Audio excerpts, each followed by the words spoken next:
I would pay special attention to this quiz, as this quiz is very similar to a section of one of your exams.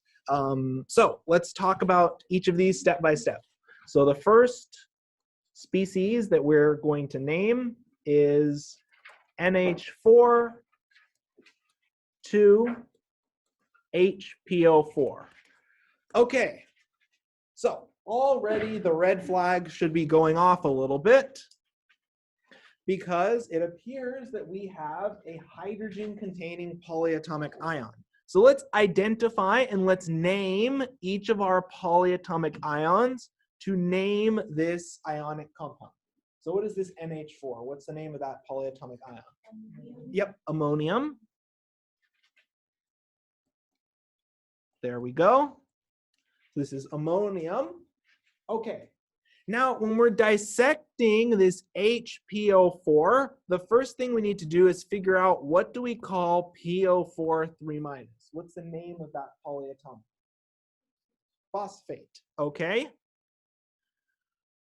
So if PO4 3- is phosphate, my question to all of you is, what happens if we look at HPO4 2-?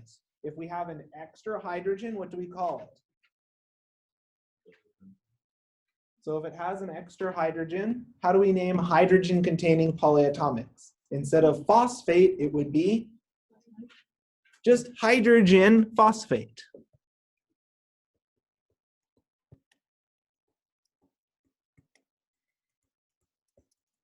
This hydrogen signifies that we have a hydrogen appended onto our polyatomic ion. Phosphite would be PO3. The 8 and ite nomenclature refers to oxygen atoms. The hydrogen modification refers to added hydrogen atoms to make a hydrogen-containing polyatomic ion. Yes? I know in the book they also say monohydrogen phosphate. Is that still wrong?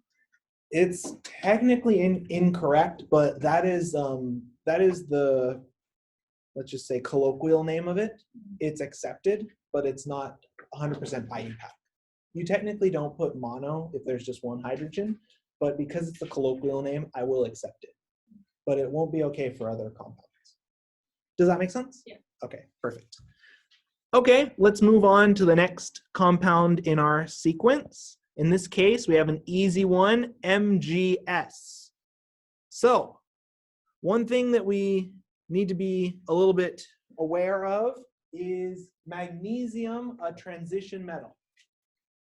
No. Okay, so we don't have to worry about transition metal naming.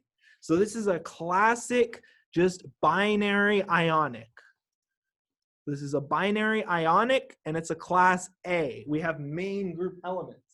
So then, all we have to do is write the name of our cation and the name of our anion. So what do we call Mg? Magnesium, yep.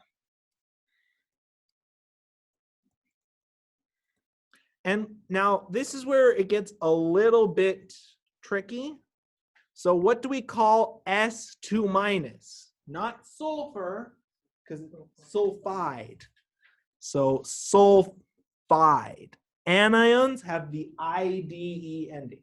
So ide refers to an anionic species. So this is magnesium sulfide. Does that make sense to everyone? Okay. Let's now continue on with the next compound in our series. So in this case, we're dealing with FeI3. Now we have to be a little bit careful here, because iron, is it main group or transition?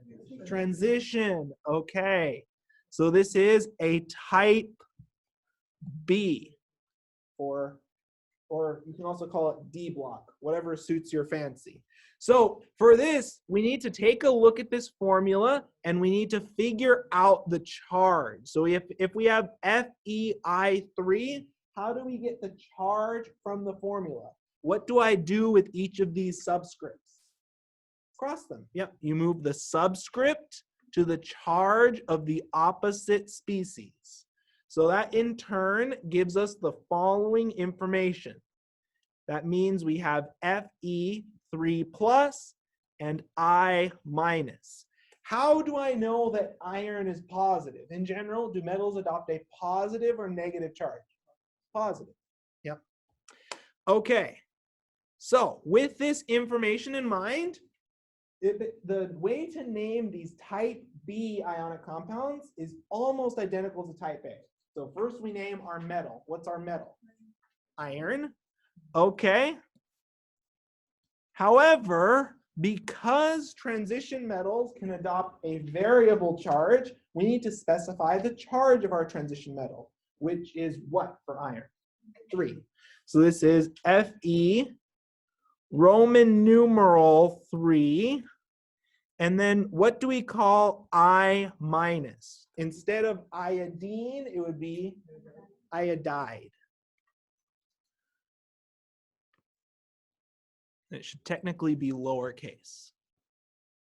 Notice the IDE ending. Just to be 100% clear, this 3 refers to the charge, not the number of anions. I often see this mistake come up on exams when you're dealing with anions with more than just a -1 charge. Okay, just this 3 is telling us the charge of iron. Can't stress that enough. Any questions? Okay, let's keep going then. I was still unsure how much time to allocate for this in terms of how much time to give you, but I wanted to really make sure you were answering every question, so I gave a little bit extra time. Okay, CaCO3. So what type of compound is it? Ionic, covalent, what is it? Ionic. And is calcium a main group or transition? Main. Okay, so we're dealing with a type A. Okay, wonderful. So all we have to do is name our cation and anion. So what's the name of our cation? Calcium. Okay, looking at this CO3, what do we call that polyatomic ion? Carbonate, exactly. So this is calcium carbonate, and technically this should be lowercase. Note, it's not carbonide, it's carbonate. You only change the ending of the name to IDE for atomic ions. Does that make sense? For polyatomics, we just write the name, carbonate. All good? Okay, let's go on to the last example where you're asked to name species. If I had to pick a skill, naming is very important, but being able to write the structures is probably even more important later on in this class. But let's take a look at this compound, CS2SO4. Okay, is this a ionic or covalent compound? Ionic. And is cesium a main group or transition? Main group, yep. So this is a type A. Okay, so again, just like before, we write the name of our cation, what do we call CS? Cesium. Okay, and then what do we call this SO4? SO4 2-. What do we call that? Sulfate, exactly. Perfect. There we go, all done. Now let's focus on writing out the formula for certain names. So let's now switch pen colors for that. So we're dealing with copper 2 nitrate. Okay, so let's now dissect this name and let's figure out how to write the formula. So first and foremost, what is our metal? Copper, okay. So for that, we're gonna write Cu. What's the charge of copper? Yep, 2+. And what do we call nitrate? What's the formula for nitrate? NO3-. Remember, you need to know the formula and the charge. Okay, now that we have this all established, we cross our charges, and that gives us CuNO3 2. And remember, this subscript 2 applies to indicate that we have 2 nitrate polyatomic ions. Does that make sense? Okay. Let's now continue on, and please don't be shy to stop me if you have any questions. This review is for you. Okay, let's keep going. We now have a nice, relatively simple formula, aluminum oxide. So from here, we're really going to have to rely on our knowledge of the periodic table. So what is the symbol for aluminum? Al. Okay, and if we go to the periodic table and we go and we find aluminum, what is aluminum's group number? What is aluminum's group number that we figured out last session? 3A. Yep, so let's go and fill that in. So aluminum is a 3A metal. So what charge will aluminum adopt? Yep, +3, yep. Now, oxide, what species, what atom, what ion is that referring to?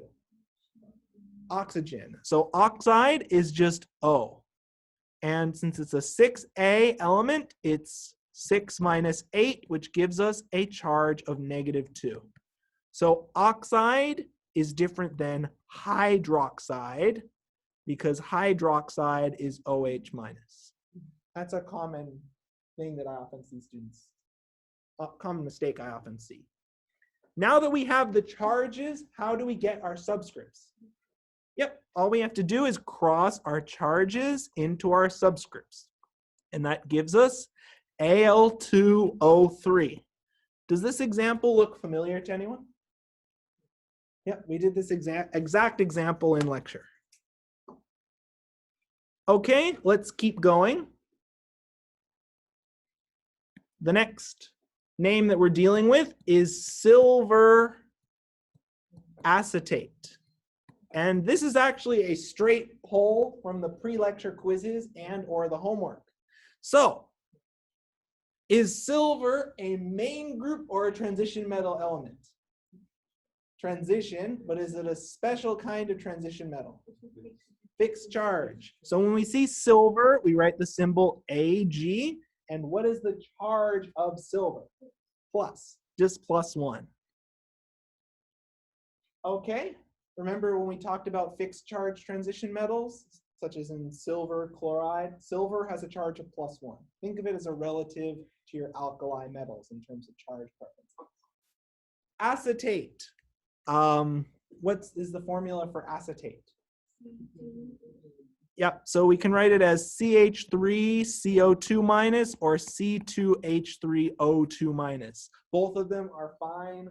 I can't help but write acetate in this manner because it's how it's written in organic. Both will receive credit. Both are right. I can't stress that enough. Okay, now that we have both of our charges, we cross our charges into our subscripts, and that gives us AgCH3CO2. Perfect. We're all set. Any questions on that example? Again, I just want to reiterate, there's multiple ways to write the formula for acetate. Both are correct. Okay, we're approaching the finishing stretch. Are you sure anyone doesn't have any questions? Don't be shy. Okay, well, I guess I'll continue then. So the next one we're dealing with is zinc, hydrogen,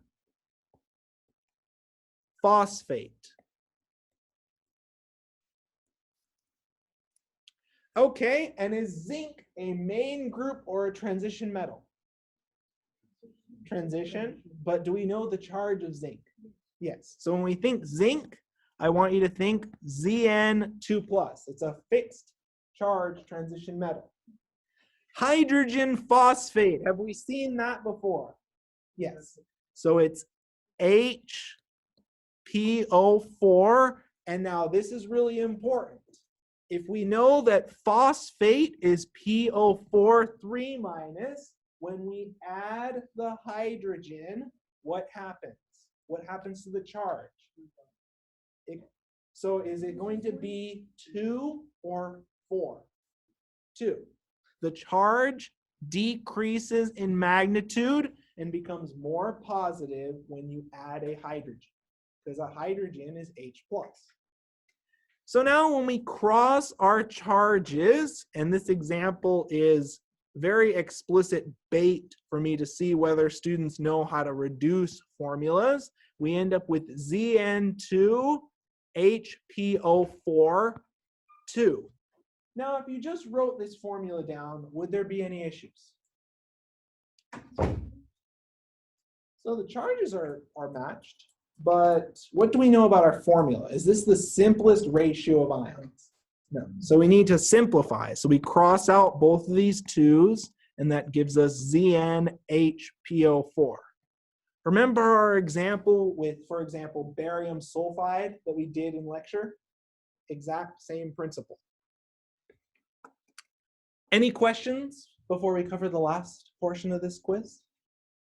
Okay, let's continue on then. Okay, finally, we're dealing with cobalt 3 oxalate. Okay, perfect. So this tests your memory of polyatomic ions and it tests your memory of transition metals. So what is our metal cation? Cobalt, yep.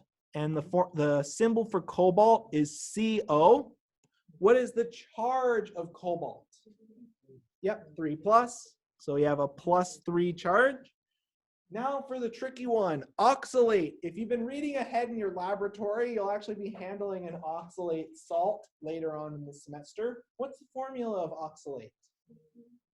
Yep, C2O4. And most importantly, what is the charge? 2-. So this is oxalate. We cross our charges into our subscripts, and that gives us quite an interesting compound. CO2 parentheses C2O4 3. There we go. So that is cobalt 3 oxalate. Does that make sense to everyone? Okay, I would suggest really practicing your nomenclature. We're going to add 2 new classes, well, technically 3 new classes of compounds today that you'll be responsible for naming on the exam, but the rules for naming these compounds are relatively easy. What I do highly recommend is after this nomenclature lecture, I'd want you to continue working on the dry lab on nomenclature, and that will be enough practice. So by the time you're done with that dry lab, you should know nomenclature perfectly if you've been practicing the problems thoroughly. We'll talk more about that in lab. For now, let's continue on with chapter 3. So since we did a lot of problem solving already on the quiz, what we're going to do is we're going to move through this problem section. And just to make sure that we're comfortable, there are some more examples for you to attempt. What we're going to do is we're going to do a few of these examples just to get us back in the rhythm of problem solving, and then we'll continue on to the next class of compound. So I'll start us off for naming the following compounds. So when we last left off, we were dealing with transition metal containing ionic compounds. So let's get some more practice on naming these types of compounds. So the first of which is so we have nickel and 3 nitrates. So if we write out our formula for nickel nitrate, if I need to figure out the charge of nickel in order to adequately name this compound, all I'm going to do is reverse cross my subscripts. So that gives me nickel 3+ and NO3-. Now, do these charges make sense from our perspective of polyatomic ions? Does nitrate have the right charge? NO3, does it have a -1 charge? Yes. Okay. So we're good to go in that respect. Next, now that we have the cation and anion and the charge of our cation, we write the name of our cation, which is nickel. Then we need to specify the charge. And what is the charge? 3. 1, 2, 3. And then finally, we write the name of our anion, which is nitrate. Okay, now to make sure I'm not the only one solving problems here, I'd like you to attempt these next two examples. And by the time we're done with all of these examples, we'll cover almost the majority of polyatomic ions we'll see. So I'd like you to attempt these next two examples, and then we'll come together to discuss.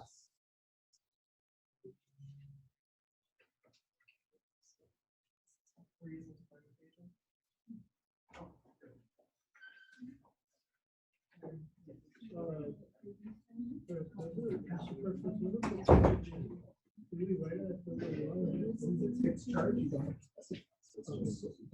for oscillate, I would check this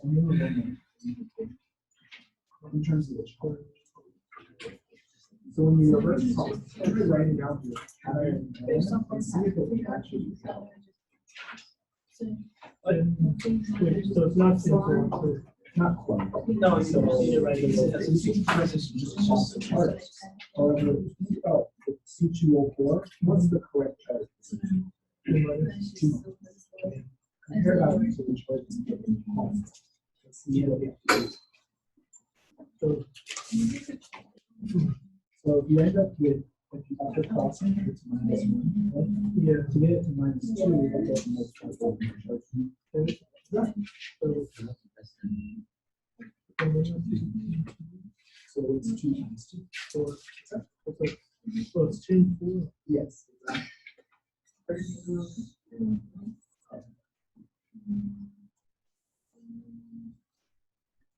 Everything is going okay. Oh, just be very careful with this one and check that matches the true charge box.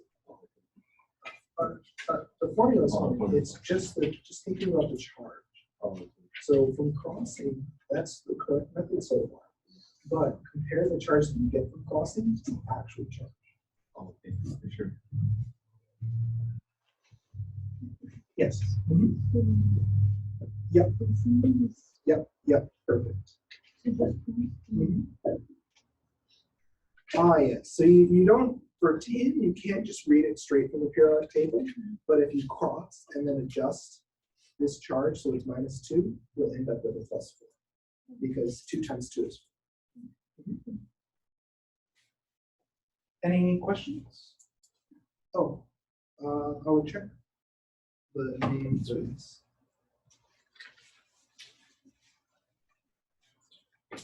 So I saw a lot of reasonable answers, but although some of these questions look innocuous, they're actually providing a lot of hints as to common trick questions. So if we look at tin oxalate C2O42, if we reverse cross our charges, if we cross our subscripts to the charge, we end up with tin 2+ and C2O4 2-. Oh, sorry, Freudian slip there. Just from crossing, it's minus. Does this match the correct charge of oxalate? Oxalate has, instead of -1, a -2. So then, what do we have to do to both? What do we have to do to both of our charges? We multiply them by 2. So that in turn gives us tin 4+ and C2O4 2-. And now that matches reality. That matches the correct charge of oxalate. Now, I really have to be clear with this. For tin, you cannot just predict its charge from the periodic table. Tin is a transition metal. It can adopt a variable charge. So you always have to look at the formula. Next. Okay, now that we have the charges of each, we need to write the name of our cation, which is tin. Yep. Okay, and then what's the charge on tin? 4. So we write that as IV. And then finally, what do we call C2O4? Oxalate, exactly. So this is tin for oxalate. Now, you should be really happy whenever in this next example when you see a fixed charge transition metal because it means less work. So what do we call Ag? Silver. And do I have to care about the charge of silver if it's a fixed charge transition metal? No. Okay, the only thing tricky is ClO4 minus, what's the name of that anion? So instead of chlorate, it's perchlorate. So just to show this for comparison, perchlorate, the per8 has the most oxygen atoms. So this is chlorate, ClO3. Perchlorate is ClO4. Per8, most oxygen atoms. Does that make sense? Now, so this is silver perchlorate. Perchlorate is a pretty infamous anion because most of those salts are extremely explosive. So you probably wouldn't want to handle silver perchlorate, while silver chlorate is not too bad to handle if you're careful. You actually handle a chlorate salt later on in this class. We will not let you handle perchlorate salts because they're explosion hazards. Okay, any questions on these examples? Okay, let's now write out some formulas. Let's write out some formulas. So I'm going to break out and start off with this first example, vanadium 5 oxide. Vanadium is pretty interesting. A lot of vanadium complexes are found in sea sponges. So vanadium symbol is V, and it has a +5 charge. Oxide is O2 minus. So now that I have both my cation and anion written out with their charges, all I have to do is just cross my charges. And that gives us V2O5.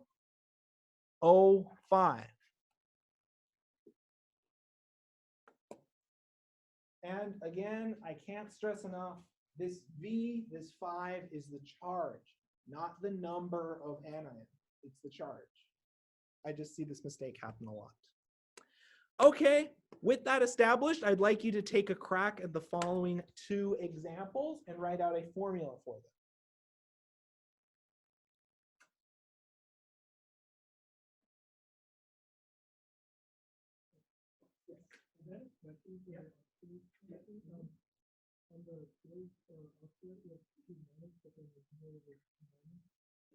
So it's always 2 minus. And the reason why it's 2 is you usually get +2 and -1. So you can multiply it with our charges. Then why would that be minus and then -2? Oh, it's always. So there's always you initially calculate -1, but then you adjust the charge. So oxalate is initially 2 minus the smallest. And if you're crossing with your charge, it's not 2 minus the oxalate. You can multiply your charges by 10. Yeah. Sulfide is just S. So this will be hydrogen sulfide. Yep, exactly.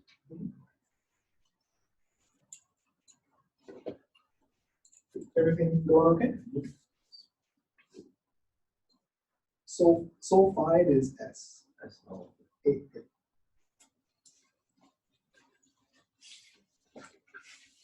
Everything going okay? Yep, looks good. Oh, but when you add a hydrogen, instead of being 2 minus, it's just -1. Okay. And then what does this symbol tell us? What's the charge? 1. Yep, exactly. Any questions? I would double check this formula because when you add a hydrogen, the charge goes down by 1. Yep, looks good. Any questions? Oh, okay. Any questions? Oh, for hydrogen sulfide, very close, just HS. Okay, let's now talk about these examples. And again, I really can't stress enough, you really want to have your polyatomic ion table with you while you're still getting familiar with the polyatomic ions. So for titanium 4, So we know that we have titanium with a charge of +4. Hydrogen sulfide. What is sulfide? IDE tells us what? So IDE, is it atomic or polyatomic? It's sulfide. Atomic. So sulfide tells us we have S. Hydrogen sulfide, what's attached? What do we have? H. Yep. Okay, so if sulfide is S2 minus, if we add a hydrogen, what happens to our charge? Does it increase or decrease? Decrease. So it's HS minus. So we have titanium +4, HS -1. We cross the charges and we get titanium HS4. Remember, ide is almost always atomic ions. Any questions on that example? Okay, let's look at iridium 2 hydroxide. So iridium is IR. What is the charge of iridium? Yep, +2. Okay, hydroxide is OH, and what's the charge of hydroxide? -1. We cross the charges, and that gives us iridium OH2, or iridium 2 hydroxide. Pretty expensive compound, actually. Iridium's pretty rare. It's useful, though. Any questions on these transition metal ionic compounds? Okay, let's now move to hydrates. And conveniently enough, I set it up so today we'll be actually looking in lab at the properties and composition of a hydrate. So a hydrate is a molecule consisting of an ionic compound or salt with associated water molecules. Now, this isn't just wet ionic compound. The hydrate has its own unique formula and its own unique properties and reactivity. A drug molecule hydrate, for example, behaves very differently than the anhydrous form in terms of packaging, in terms of particle size, in terms of reactivity. They're distinct chemical species. That's why we have a distinct naming convention. Does that make sense? Okay. The anhydrous, so anhydrous without water. So it's a hydrate, or well, yeah, it's a hydrate without the associated water molecules. Again, the hydrate and the anhydrous sample are chemically distinct species. So how do we deal with hydrates? How do we name hydrates? Well, first and foremost, you write the name of the ionic compound. So you name your ionic compound. We've done that before, right? We know how to do that.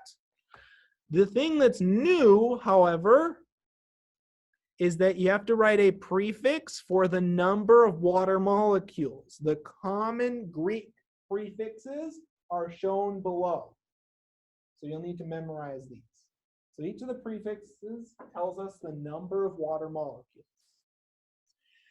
And then finally, to finish off our name, we write hydrate at the end of our name because the molecule is a hydrate.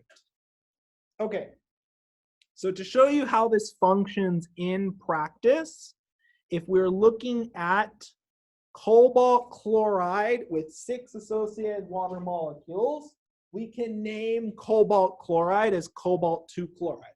We can do that, right? We've done that in many examples before. We've named this ionic compound. Let's focus on what's new. Let's focus on what is new here. So we have 6 water molecules. So the 6 corresponds to what Greek prefix? Hexa. So it's hexa. And then because we have associated water molecules, we call it what? What do we call them? What do we put at the end of our name? Hydrate. So this is hexa hydrate. Does that make sense to everyone?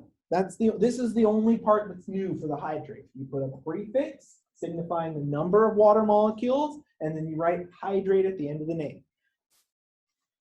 Everything else we've seen before. Let's now do some examples. Let's do some examples. Things don't stick unless you practice them. So let me switch pen colors and let's start by naming CuSO4. Let's start by naming this ionic compound. So if we first and foremost have to figure out the charge. Why am I figuring out the charge? Why do I care about the charge in this case? Yes, because I have a polyatomic and is copper a transition metal? Yes. So when we're dealing with a transition metal, we always need to know the charge. So let's reverse cross. And that gives you Cu plus and SO4 minus. Is everything right with the world here? Does sulfate have a -1 charge? No. So sulfate ideally needs to have a -2 charge. So what do I need to do to both of my charges? Times it by 2, exactly. So that in turn gives us copper 2 plus and SO4 2 minus, and we're following the natural order for ion charges. Okay, with that established, can we name this CuSO4 now? So we'd write the name of our cation, which is copper. What's the charge of copper? 2. And then what do we call SO4 2 minus? What do we call that? Sulfate. Yep. Okay, now for the new part. Now for the fun part. We have 5 water molecules. So what prefix corresponds to 5? 5? Penta.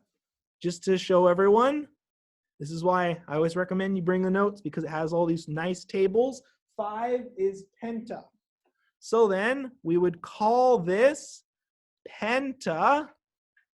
And then because it is a hydrate, because we have associated water molecules, what do we call it? Hydrate, exactly. So this is pentahydrate. There we go. So let's attempt just this one. Let's just focus on one example, so that way we can finish on time. Let's finish and let's do this first example. If you're feeling ambitious, you can attempt the second example.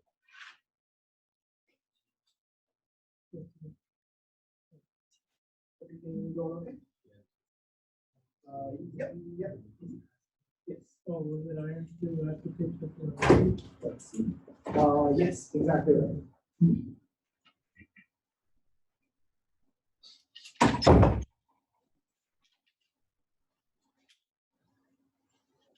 Everything going okay? Yeah. Okay. Everything going okay? Yep, looks good. Everything going okay? Yep, looks good so far. Yep, looks good. Yes. But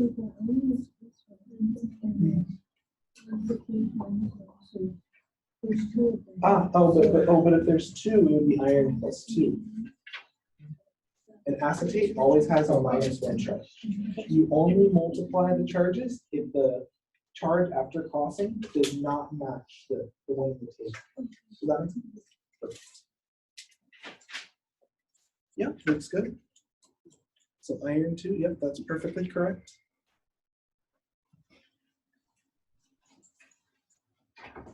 So let's now talk a little bit about this example. So I'm glad everyone noticed that iron, in fact, is a transition metal. So, whoops, one moment. So when we have Fe and acetate, CH3CO2, our first step is to take our subscripts and cross them to get the charges. So that gives us Fe2 plus and CH3CO2 minus.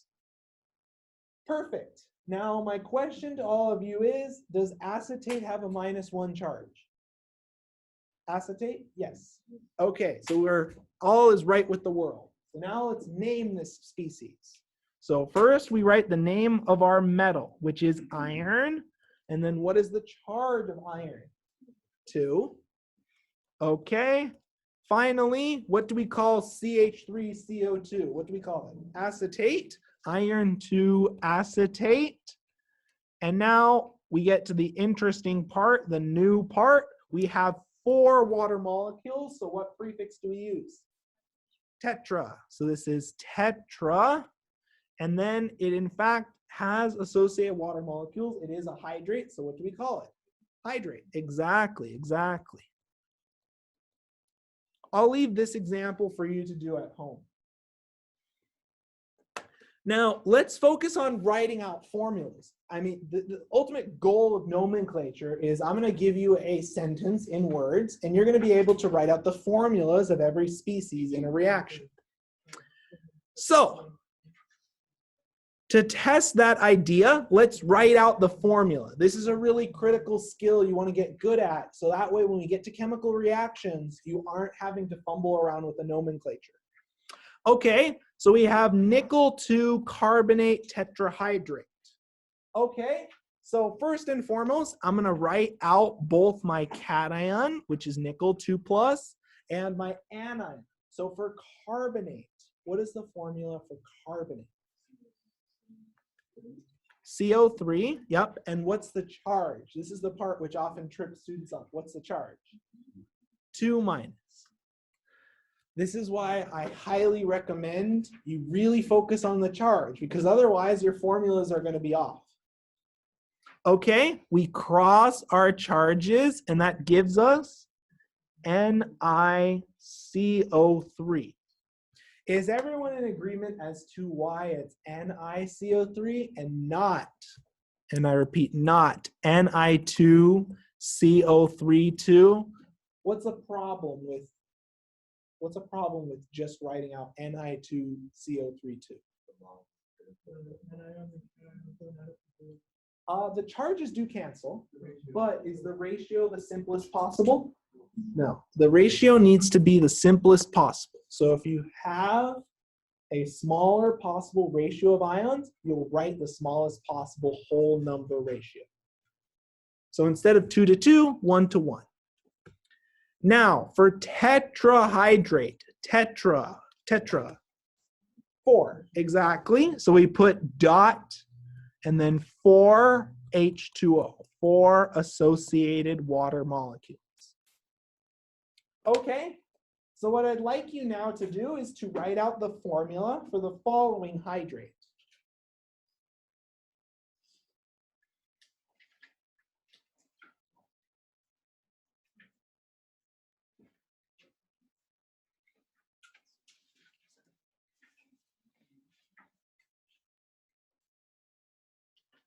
Everything going okay? I just have to rewrite. Okay. Everything going okay? Samarium is SM. It's really far down in the periodic table. Everything going okay?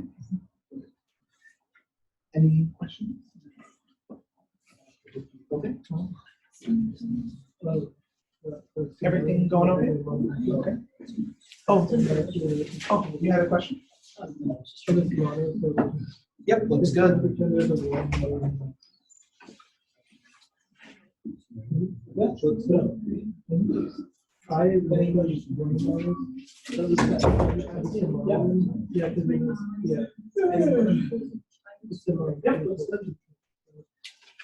Wow, people are fast at it. Would someone like to volunteer a formula for samarium iodide monohydrate? Yep, so SMI2 and then dot or star H2O. So to break this down for everyone in the class, samarium, we know the charge is +2. Iodide's charge is -1 from the periodic table. We cross our charges, and that gives us SMI2. Perfect, perfect. Now, monohydrate, mono, how many? 1. Okay, perfect. Good, good. Any questions on this? Okay, let's continue on then. So this is the part of my lecture where you're going to really need to make sure that you're classifying your compounds correctly. because we're moving into naming acids. And what happens when I teach people how to name acids is suddenly, anytime they try to name a polyatomic, things get a little bit odd. So let's just focus on what is an acid and what is a binary acid. Let's make sure our classifications are rock solid here. So binary acids, a compound containing exactly two different elements, one of which is hydrogen and the other of which is a non-metal, typically a group 6A or 7A element. Okay, so pure binary acids are gases. So if you see the gas symbol, the naming rules are a little bit different. The state symbol matters. Hydrogen chloride is a very different threat when spilled than hydrochloric acid. So pure HCl is a gas. So the way that you name pure binary elements, first and foremost, you write hydrogen. Okay, perfect. The second step is you write the stem of the second element and you change the suffix to IDE. And then we don't have to put anything else at the end. That's the main change that I want to emphasize for gas phase acids. You do not name them. You do not put acid at the end of their name. So HCl gas would be hydrogen chloride.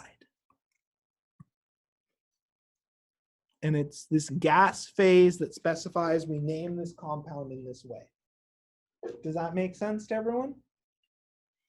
Now, binary acids are typically handled as aqueous solutions, which means they're typically handled in water.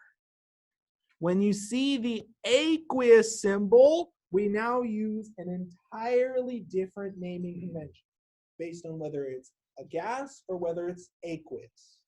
For aqueous, you write the prefix hydro. So not hydrogen, but hydro. Then, and this is where things change again, you write the stem of the second element and you change the ending to IC. Finally, you add the word acid to the end of the name because when it's dissolved in water, it behaves like an actual acid. So then, HCl aqueous would be hydro, and then instead of chlorine, what do we do with the name chlorine? We change the ending from chlorine to chloric. So this is hydrochloric acid. Notice a subtle difference in the state symbol changes how we name these compounds. Does that make sense? Okay. To test our understanding of that, let's name the following compounds. And let's just focus on these first three. I'll start us off with the first species. I'll start us off with the first one. So HF. I see aqueous, so it's dissolved in water. So I have to use the aqueous naming convention. So I write my hydro prefix, and then instead of fluorine, I replace my I-N-E ending. Instead of fluorine, it would be what? Fluoric, exactly. So this is hydrofluoric acid. And the reason why I put acid at the end of the name, what symbol do we see? What symbol? Aqueous, dissolved in water. Does that make sense? Okay. Just for your reference, HF gas would be hydrogen fluoride. Again, note the distinction in naming with just a change in state symbol. Everyone okay so far? Okay, So let's name these first two, just so that way we're able to finish on time, and I'll come around and check. Everything going okay?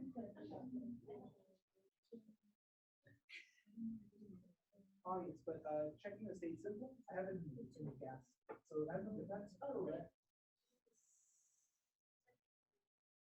Oh, perfect. Oh, sorry about that. Yes, that's good. It's perfectly correct for aqueous. The gas one's a little bit different. Everything going okay? Yes, exactly. So then, with the gases, it's just hydrogen sulfide. Yep, exactly right. Everything going okay? Okay, good. Everything going okay? Okay, looks good. Everything going okay? Yeah.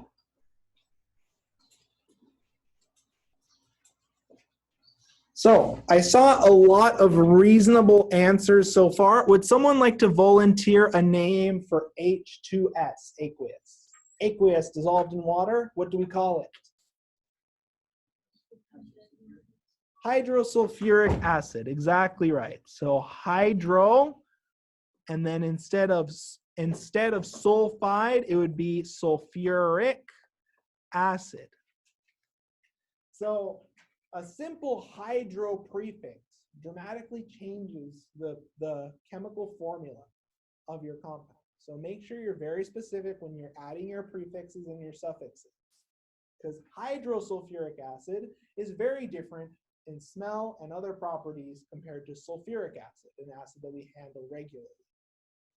Now, H2S is probably the more common form of this compound. It's often associated with a very unpleasant rotten egg smell. Would someone like to volunteer a name for this gas phase acid? Yes. Yes, hydrogen sulfide, otherwise known as the smell of rotten eggs. Notice a change in the state symbol results in a change in the naming conventions. The reason why I had you do this example is just to make sure you're 100% confident with these naming rules. Okay, let's do just one more example. So writing the formula for the following acids, whoops, I didn't put the names for them. We'll skip this part. Let's keep moving on then. So we're next going to talk about how to name polyatomic acids. So acids composed of hydrogen and a polyatomic ion. So you're going to need to know your polyatomic ions in detail to name these acids. So oxyacids specifically contain hydrogen, oxygen, and one other element. So how do we deal with and how do we name polyatomic acids or ternary acids? Well, first and foremost, you need to write the name of the polyatomic ion. So whatever polyatomic ion is present in your acid, you have to write the name of it. Now, depending on the ending of your polyatomic ion, if the ending is ITE, you replace the ending with OUS.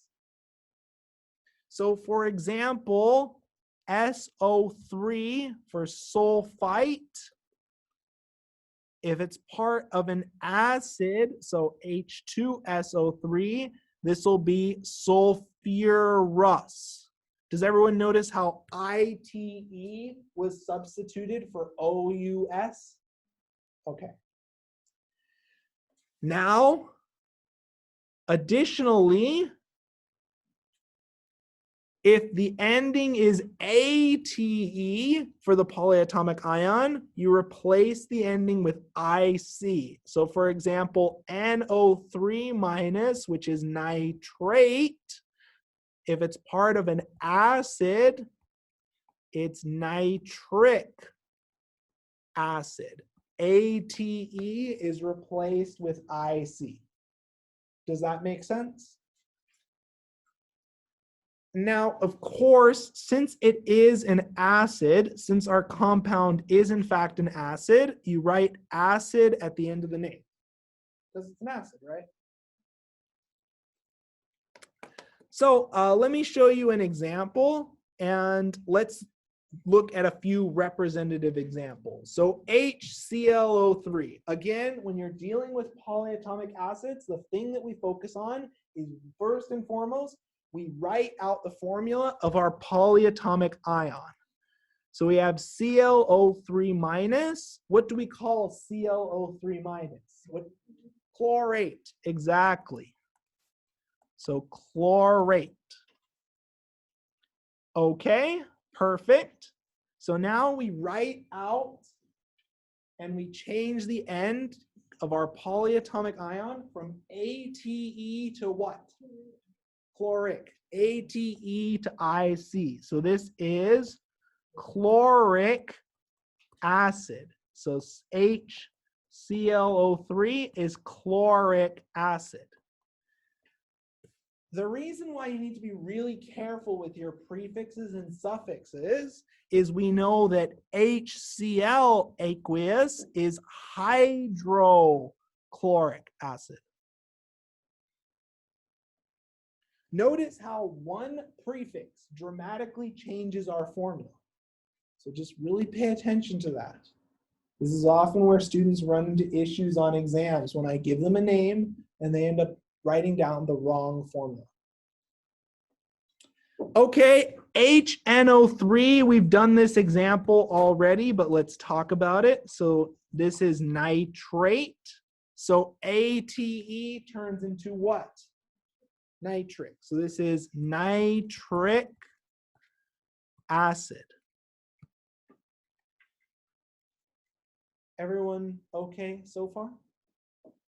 So let's now discuss some exceptions, since unfortunately, from a historical perspective, a few compounds have been sort of grandfathered in with slightly unique naming rules. So H2SO4 and H3PO4, instead of sulfate, it goes from sulfate to sulfuric. Instead of sulfic, it's sulfuric. For phosphate, instead of phosphic, it's phosphoric. And as a corollary, H2SO3, instead of sulfite, let's see if we can figure this out. Instead of sulfite, it would be sulfurous, exactly. Okay, and then for H3PO3, instead for phosphite, it would turn into phosphorus, interestingly. But with a very different spelling. This is also why spelling matters, right? Phosphorus and phosphorus have different spellings and connotate different chemical formulas, right? Does that make sense? Yes. And we put acid up there. Yes, yes. Yes. Okay, so with these exceptions out of the way, let's now just focus on naming. Let's focus on naming. I'll start us off.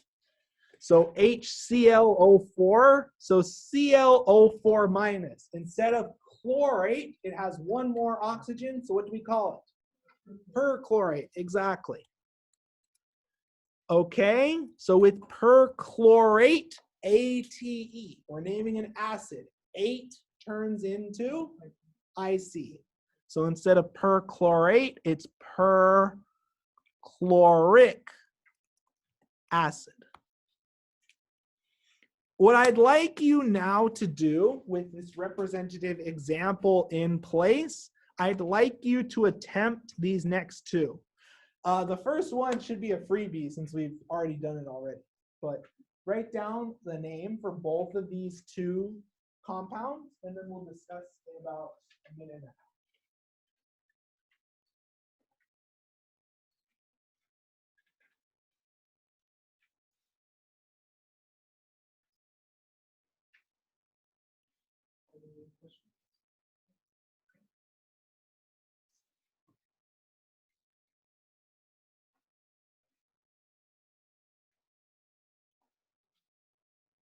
Any questions?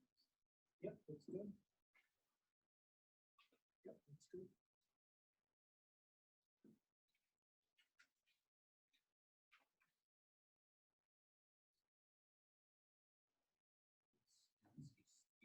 Yep, exactly.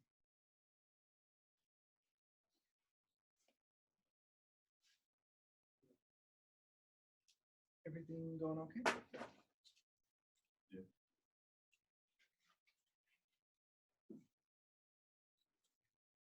So if that's acetate, acetate, ATE turns into what?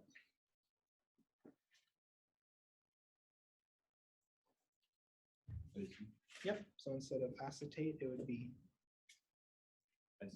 yep, so it would be acetic acid.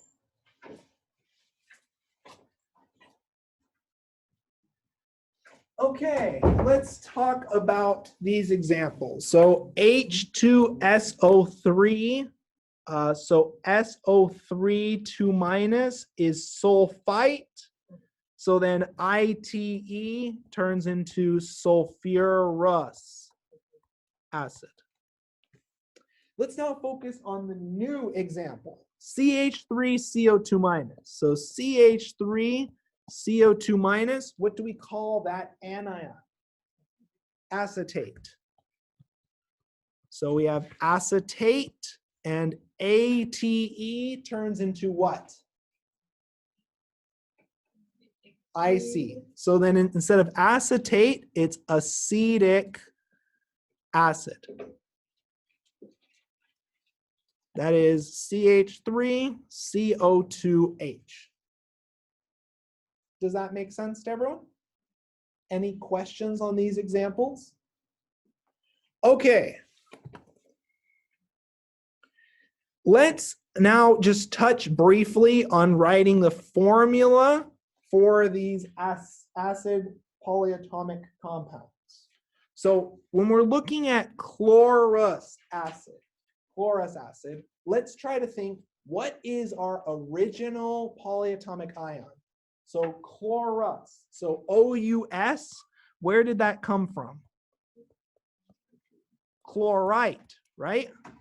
OUS comes from ITE. So then all we have to do is write the formula for chlorite. What is chlorite? So ite, less oxygens than 8. ClO2. So chlorite is ClO2 minus. Perfect. Now, all we have to do is take H plus, and let me use a different color for this. H plus, cross it with ClO2 minus, and that in turn gives us HClO2. Okay, let's do one where the polyatomic ion has a charge greater than 1.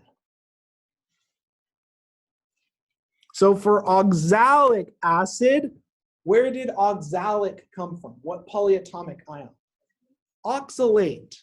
So this comes from oxalate, which is C2O4 2 minus. This is why you can't forget the charges. Now, if we're dealing with H plus and C2O4 2 minus, we cross our charges. That gives us H2C2O4. So if your polyatomic ion has a non-zero charge, you're going to have more than one hydrogen. Does that make sense? Yes. It's convention, but we haven't yet talked about it. So technically, yes, all of these should have aqueous because they're acids dissolved in solution. Yes. Mm-hmm. We'll talk about state symbols in chapter 5, I believe. Okay, we're going to go over roughly 3 minutes, so that way we can talk about one last naming convention. So this one's fast, and we're going to do some practice as well, but I just want to make sure we have this covered and addressed, and this will be our stopping point. So the last class of compounds that we need to look at are known as binary covalent. So binary covalent, we have exactly two different elements covalently bonded together. Exactly two elements bonded together. And what type of elements make up covalent compounds? Metals or non-metals? Non-metals. So your key flag that it's binary covalent, we have two different non-metal elements. Does that make sense so far? Now, the rules are very straightforward. First and foremost, you write the name of the first element in the formula. And you only add a prefix if there are two or more atoms. Okay? So you only put a prefix if there are more than two or more. Now, you then write the name of the second element, adding a prefix to indicate the number of atoms of that element. For the second element name, you always have a prefix, no matter what.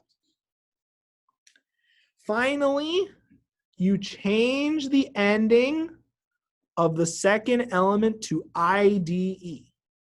And remember how I said we have prefixes that you need to memorize? Well, the prefixes for hydrates are exactly the same as the prefixes for binary covalent compounds. So it's a 2-for-1 if you memorize them. To show you an example of how this system works, let's look at these two representative examples. So, following the rules, I'm going to write the name of my first element, which is carbon. Since I only have one carbon in my first element, do I need to put a prefix? No. You only put a prefix for your first element if there are two or more. Now we're moving to our second element in the name. And for oxygen, I have how many oxygens in CO? 1. So what prefix do I use? Mono. So this is carbon, mono, and then instead of oxygen, I replace the ending with oxide. So think it's the same ending rules as for binary ionic. Instead of oxygen, it's oxide. So this is carbon monoxide. As a general rule, we avoid repeat vowels. So instead of monooxide, we just write monoxide, because those repeat vowels look a little bit silly when you're writing them. Okay, let's do one more example. How many phosphoruses do we see? 1. So do I need to put a prefix? No. So this is phosphorus. And then since I have 5 chlorines, what prefix corresponds to 5? Penta. Okay, and then instead of chlorine, I write what? Chloride. So this is phosphorus pentachloride. Perfect. So in terms of what you're responsible for the exam coming up, you're responsible all the way up to binary covalent. So we've covered this. There are plenty of practice examples in the notes, on Canvas, on the practice exam, and all of them have solutions. So nomenclature really is a subject. You just have to work on the problems, do 15 problems of each type, and you'll get these skills developed. It's just a repetition type of setup. Okay, with that, we're all done for today.